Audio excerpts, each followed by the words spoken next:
Hello and welcome to video 3. In this video, we will learn everything AED. Let's get to it.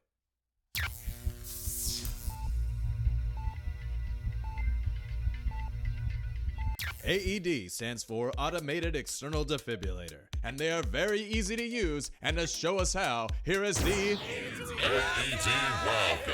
Today we're talking AEDs. These things you can work in 3 easy steps. That's right, 3 easy steps. The first one, turn it on. If you forget anything else, just turn the thing on. Number 2, put the pads on. Number 3, follow the prompts. That's right, from then on, it'll tell you what to do. If the person needs a shock, it'll light up. You'll press the button, shock the person. If it doesn't, it'll tell you no shock advised, and you'll continue CPR. Look at how amazing these things look. Can you imagine that thing just hanging on your wall in your home, your office, place of work, whatever? That's right, you can have this machine.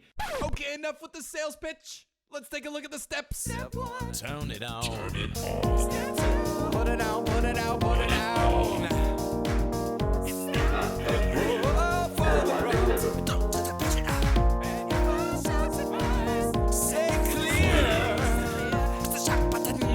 And if there's no response, then continue that. And every 2 minutes, we'll do it all over again. That's it. Boom, that's it. Okay, let's talk some special considerations. Medication patches, take off and remove gel. Hairy chest, shave or wax off. Water and electricity equals bad. Person with the pacemaker. You got that person with the pacemaker up here? Instead of putting it right here, just move it about an inch away. Piercings, no bother. A few more things.